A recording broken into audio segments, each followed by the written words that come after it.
It is good afternoon. Yeah, it is. Good afternoon. Good afternoon. Right. This video is going to be all about the TOR process, or the transfer of residency. We haven't written anything down, so this is all going to be a bit all over the place as we remember things. And we thought we'd do it just because we're charging the car and we've got nothing else to do. The TOR process, the transfer of residency. I started collecting all the information that you need for that probably maybe 3 months before we were due to come out, and then got it all together, and then you collect everything. There's a form you fill in that you get offline. You put your name down, or you also need a Irish, what is it, a PPS number? PPS number. Yeah. That has to go down on the form. Which were quite easy to get hold of. Well, yeah, that was probably the easiest part of the process, that. You send it all to an email address at Revenue, Ireland Revenue, and we got a contact in Revenue. She was the same one every time that we sent something in. So there were a bit of backwards and forwards. She'd ask for an additional piece of information and we'd send it in. So there were like bills that had to be within 6 months in date. Mm-hmm. Sent them in. We sent in stuff in like a mobile phone bill, mortgage statement from when we had a house. What else were there? I think license and passport, weren't they? Were they? I'm not quite sure now. Or one of each? I'm not sure. No, I'm not sure now. Got all that together. On the TOR form, you fill in stuff like that, ask you a load of questions. Which it was quite easy to put together. Where It you know, was. it's like you just list what you want to take over, Oh yeah, and it's not specifics. Yeah. It's just it makes out on the form as if it's needs to be specific for everything that you're bringing over through customs, and also have a receipt for everything as well, which just isn't. Nobody's going to keep receipts for a lot of stuff you've got in your house that you're taking over. You're just not gonna. But it's not that specific. So all we did, we wrote down in one section bedroom, and then put next to it 4 boxes, let's say, and then kitchen, and then same thing, yeah. 4 boxes, whatever. And we went through every room like that and just put how many boxes we were bringing in, and that were it for that part. You also put on there if you're bringing a car over, which we were. You put when you bought it. You don't have to be like over 6 months. Yeah, you have to have been using it back in the UK for over 6 months, which we were. And you want the VIN number, stuff like that. And we met all the criteria to be exempt from VRT. You still have to go through the VRT process when you get to Ireland, but we were exempt from paying anything. So we got all that together. It's gone through Revenue via emails. You also have to get, before you board the ferry, a pre-booking or pre-boarding number. But we didn't know that until... No. The woman that we were dealing with through Revenue, she let us know that. So like 24 hours before we were due to leave. But she gave me an email of somebody who works in the same, I would have thought it was within the same office, who could give us that. Requested that, they came back, but the pre-boarding number, it's a bit weird because it says you need one. But when we got to Holyhead to go through with it all, I offered the pre-boarding number to the check-in lady. And she said it don't matter. She said you don't need it. Don't matter. You don't need that. So which is crazy. Wherever we offered that, we were told we didn't need it. So I don't know the purpose of getting that. Mm-hmm. But we got it anyway. And then basically it comes to the day that you're coming over. You were driving the van, weren't you? Yeah. Loaded up with stuff, and I was driving the car. Board as normal. We were going through Holyhead. And we had a cat as well, so we did have to declare Oh yes, that yeah. we had the cat. Had the cat, and then do your ferry trip, get into Dublin, and I drove straight through to T11. It was T11, weren't it? I think. Yeah. Which is customs. And I had to go to You had to go to a pet the thing customs first, didn't you? for the animal, Yeah. for the cat. I think basically as you're coming off the ferry, there's a building there, isn't it? And it actually says pet or Yeah. animal or something. You went there first, didn't you? And that was straightforward. Yeah. Just had a look at the cat, handed the paperwork, he stamped it and said, on you go. And I headed to T11 because I was driving straight off. A tip for anybody who's going to T11, when you pull in, it's a massive car park, and your first instinct is to park anywhere. Don't. You drive all the way down to the bottom where it essentially looks at the bottom like some porter cabins, doesn't it? Yeah, it But it is actually the customs office. We had on that day, there was a person waving a glow stick, weren't they? Can you remember? Yeah, You see it? we went up late night, early hours, because didn't we? when I first pulled in, I just pulled into an empty parking spot and then started looking around for where I needed to go. But then I noticed the person waving the glow stick. So you basically go all the way down to the bottom of the car park, park up, then get your documentation, all your TOR form that you filled in, stuff like that. Or you'll have a TOR rotation number, they call it, that the person you've been in contact with the revenue with will have given you. So you collect all that, you go into the customs building, and basically you just wait your turn to see a customs agent then. And the one we saw, she was brilliant, weren't she? She was all right. Yeah. You basically hand your forms over, give her the rotation number, which enables her then to find you on the system. And basically she just asked us some questions, didn't she? And then came out. Yeah, came out, checked the car. Checked the checked car. The van. Yeah, just we opened the van door up, she had a look inside. Yeah, fair enough. And then she said, what I'll do now then is I will let revenue know that you've been through customs and everything's sorted. And that were it. We were then on his way, weren't we? Yeah. To his house, Cottage. Then we had to, I did notice somewhere on the VRT website, or it might have been on revenue website or TOR website for that, where it said you had to make an appointment within 7 days of arriving within Ireland. So I did, and as it turns out, which will become evident in the two pieces of video I'm going to play after this, is that you have to make an appointment with VRT within 7 days and go there and have your inspection. But there was a few hiccups with ours, but because we'd done this pre-inspection, it saved us basically, because if we hadn't have done it and we'd have waited for something that was wrong for us to sort out first before going for the VRT appointment, we would have been well outside the 6 months, wouldn't we? Yeah. For the bills and everything, the proof of address, previous address and that. But because we'd already been for the pre-inspection, he'd filled the forms in, he'd already seen us, he knew us. Even though he said he couldn't do the whole lot because we didn't have it with the VIN number. The VIN number. Yeah. But at least he started the process for us. Yeah, so we were known to him. Basically, somebody in revenue mixed up the VIN number. Got the VIN number wrong. Twice. It wasn't us, because I had printed us a extra copy out of the TOR form that I'd emailed on for our records, and when I checked that, the VIN number was correct. So it wasn't a fault on our end. Somebody in an office somewhere had just got it wrong.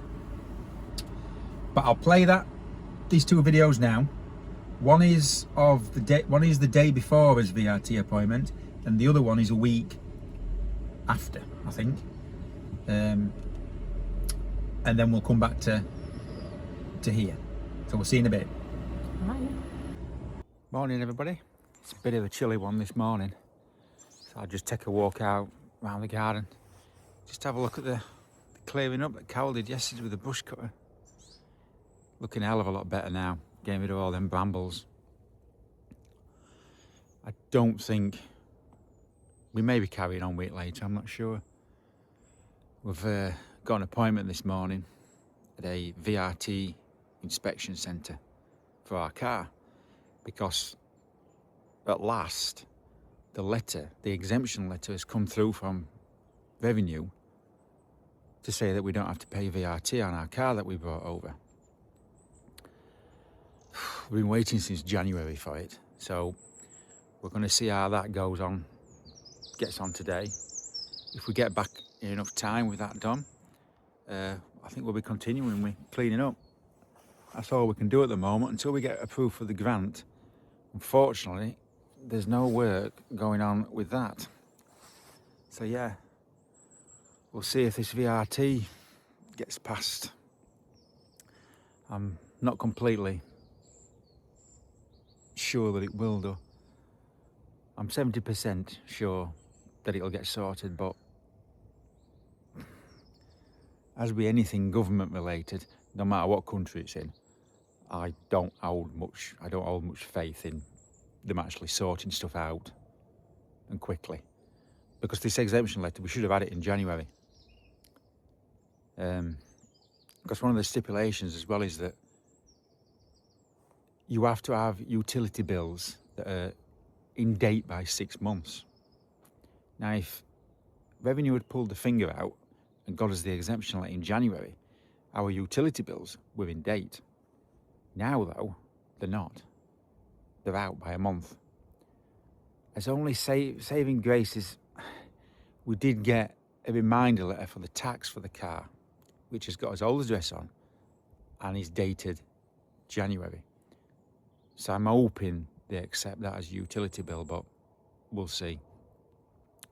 I'll either post about this more with good news or not so good news. Anyway, I'm going to continue my morning walk around the property and we'll get back to you.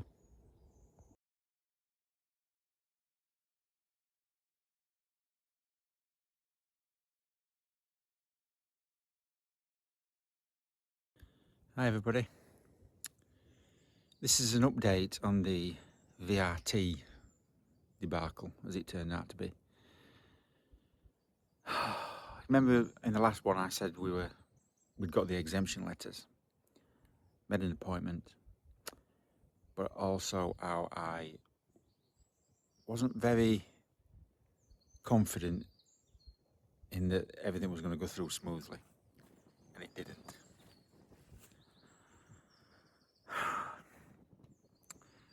Before we get to that, we'd received 2 exemption letters, and we just thought it was an error on their part in, when it went out for printing, they'd made an error and they duplicated it and sent 2 out. That wasn't the case. When we got to the VRT test centre, and it was the VRT inspector who spotted it when he was going through all the paperwork, and it's not their fault, and it weren't the VRT centre's fault. Revenues. What they'd done is they'd got 2 characters wrong in the VIN number of the car. And it was then when we all voiced it more or less at the same time. I wonder if that's why we got 2 letters. Did they realise their error, correct the mistake and send another letter out? And we didn't have the other letter on us, but we did. It was tucked away in a folder and I couldn't find it, but it didn't matter. Because when we left the test centre, got back, searching for the letter, it shouldn't have been hard because we'd only received it a couple of days before, but we couldn't find it. That's because it was already in the folder that we'd already taken all the way to the VRT centre with everything else. Read it, expecting the VIN number to be correct. It wasn't. But it had 1 less error than the first letter. So there were 2 errors in the first letter. What they'd done is they corrected the first error, but forgot about the other character further down the VIN number, who was also wrong. So,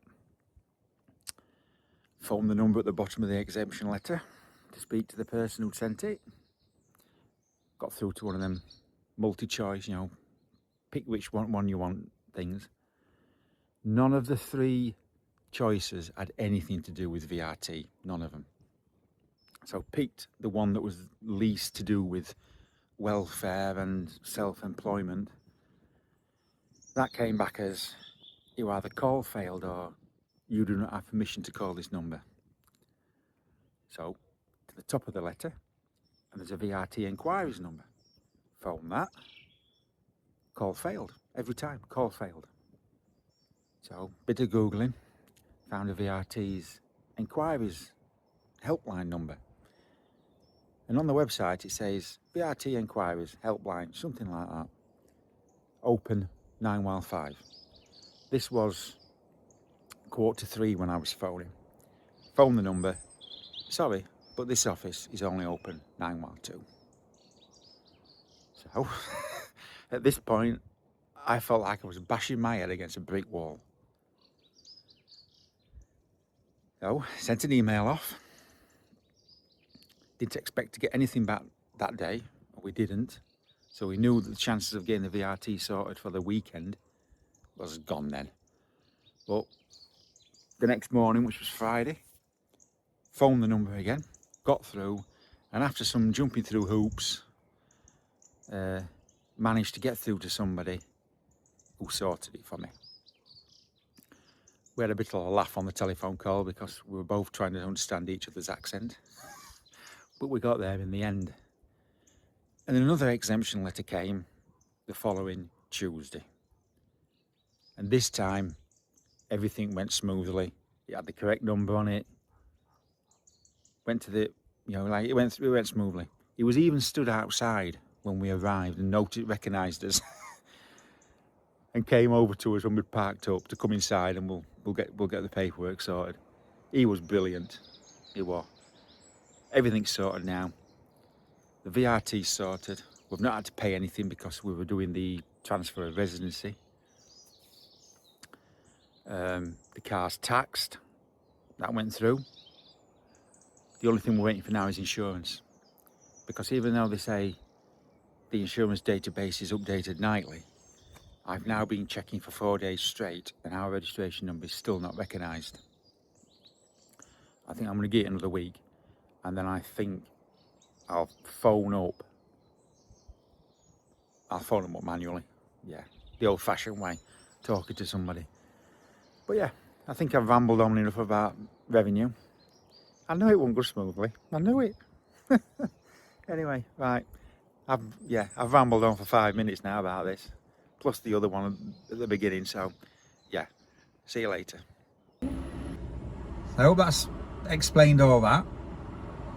All got sorted out in the end.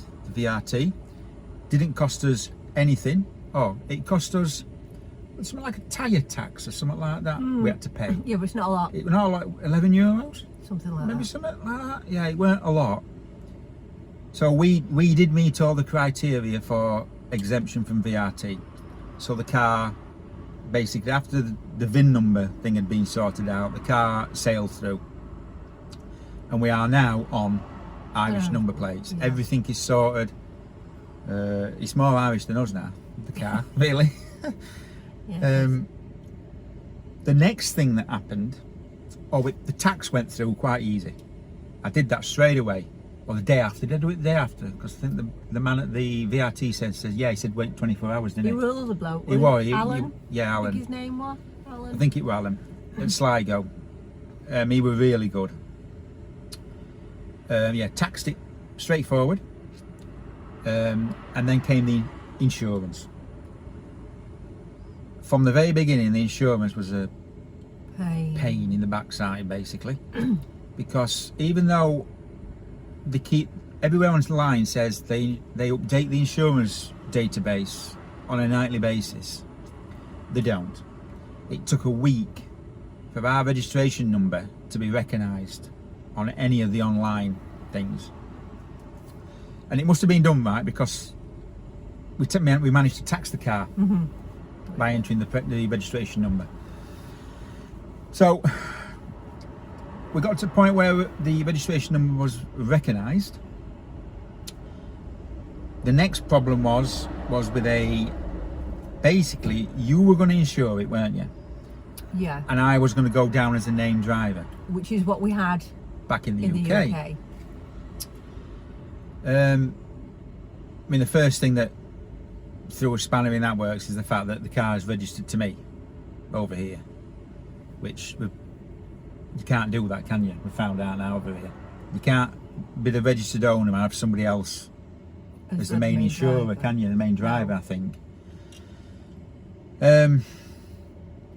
You were going to insure it as the main driver, Yeah. and I was going to go down as a name driver because it was easier to sort out the maximum no claims, which we've both got with separate policies, but yours was easier to get, weren't it? Because it was from the AA. Well, we thought it was going to be easy. Yeah, back in the UK. But something came back to haunt us, I suppose you could say. About 2 years ago, we were involved in an accident. And what basically happened is I was driving to work, and I might put a clip in here, I'm not sure yet, because I know that sometimes they say don't put clips online of stuff that's still going to court. So But we didn't know at the time that... I might put the clip in from the dash cam on the car, I don't know. But basically, we were both on our way to work. There was a line of traffic coming the other way, on the other lane, coming towards us, and one of them was pulling a trailer. Probably when they got about maybe 30 feet away from us in front, a fence panel that was in the back of their trailer blew out and hit the front of the car. You were good because we'd only had that car a few weeks. Yeah, we'd only had it about a fortnight. You were good. Basically, the claim, put the claim in. We were deemed not at fault because we had, off of these cars, there's multiple cameras on them, so we had multiple angles of what had happened. So it was automatically deemed as, well, yeah, you're not at fault. So the car was repaired and authorised. It was actually an authorised Tesla repair centre, weren't it? Proper place. Yeah. And on a separate note, there were, at the time, people were saying that it takes months and months to get parts. But this place repaired our car in how long? Weren't even a week. It weren't even a No. week. They got the parts straight away, and they did it straight away. Brilliant job. Somewhere in Leeds, weren't it? I can't remember the exact place. Now we thought That was the end of it. that was the end of it. Until about, it might have been 3 months later, maybe. We had a letter saying that their insurance company was dragging their feet, basically, paying out. So it may be going to court. You may be called upon to go to court. I said, well, like, all right, fair enough then. But then We had nothing. there's so nothing.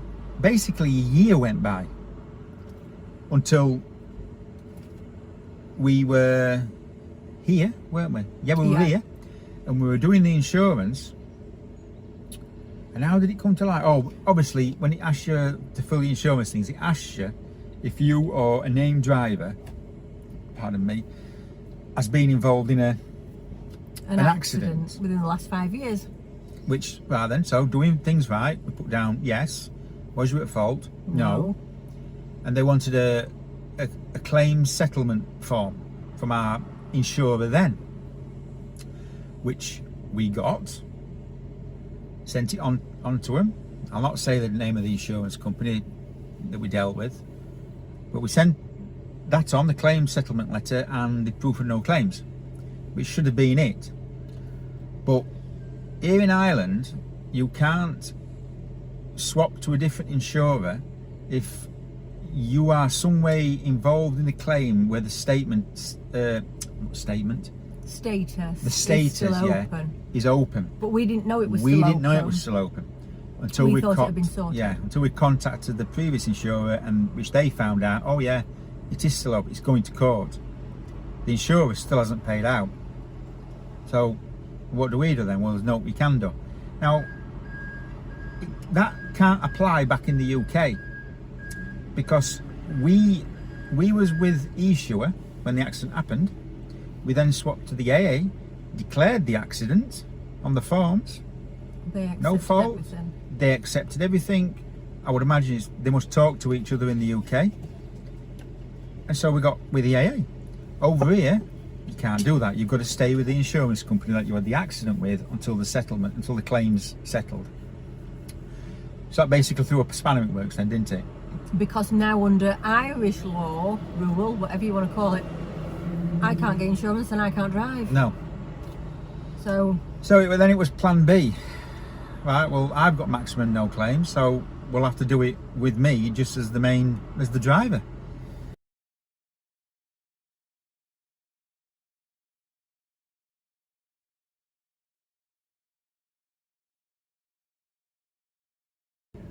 and I can't drive. After what seemed like ages, the insurance went through.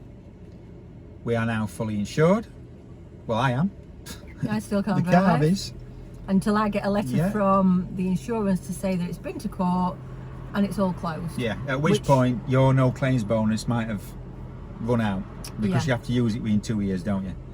And the insurance company just said it's as long as it So, takes, and yeah. you're not at fault. So to us, we don't see what the problem is, but here in Ireland, it is a problem. I was getting really stressed out with it all. I was getting to the point where if an insurance man had walked into the house, I'd have throttled him. I was proper getting, because it seemed to be one roadblock after another thrown up. We'd think of a way of doing it, and then something would pop up. But thankfully, it's sorted now. The car's gone through a VRT process. Not had to pay anything because we're exempt, and we are now insured. So that was a nightmare. I don't want to go through that again. So yeah, I hope that's anybody who's going through this or planning to go through this. I hope it any help to you. Lets you know a few of the pitfalls. The downside, or you try and do things right. This is what we said. You try and do things right. We declared that there was an accident. Within 5 years, we weren't at fault. We just didn't see that was going to be a big issue in Ireland. So we're not saying be dodgy, but I would say just be dodgy. I can understand now why I see so many English license plates driving around. Or we know a lot of people who come over and they don't change to Irish plates. They carry on year out. And we've been told by a few people that they're not coming down from Northern Ireland. They're living here. Yeah. And they've been living here years. Well, the insurance company that declined, or didn't decline the insurance, he cancelled it and said it wouldn't go against me. He did say you would be better off getting back in touch with the UK insurance and getting them to insure you again. Yeah. But that's not. I mean, even though they're the same in name, AA UK and AA Ireland, they obviously don't talk to each other. No. But we didn't want to do it that way. We wanted to do it the right way. Trying to do things the right way. Advice you want to ask. Yes, but I'm glad it's sorted, even though I keep expecting an email every morning saying they've changed their mind. If we can just get 1 year under his belts, the next, when we come to reinsure, it should be a simple process then, because we've already been on system for a year and that, the VRT process was essentially, it was really painless, weren't it? Apart from the VIN number being mixed up. The VRT centre was great. All that bit were okay. I suppose doing the TOR forms were as well, really, weren't it? Although we did have a last minute, they didn't come through with a number, did they? First coming through. That was the pre-boarding number, wasn't it? No, Was there was it? something else.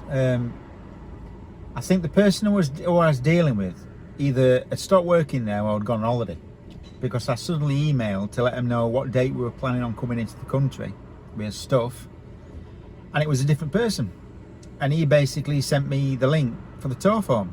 You need to fill a TOR form in, which we've already done it. So I sent an email back saying, I sent two.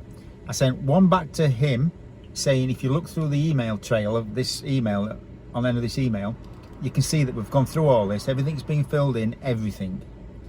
But I also sent a new email just straight through to revenue TOR, something to do with TOR revenue. Just saying, we've filled the TOR forms in. This is the TOR rotation number. We're coming through on so and so a day, and we in 2 days we had the what we were waiting for. I can't remember what we were waiting for now. I think is it like customs now you're coming through? It might be that. I can't remember. But yeah, there were a little bit of a hiccup there, but it's all done. And well, on to the next drama, basically. The house, finding a builder. Yeah, so it's a bit different this from the usual videos where it's been about the cottage.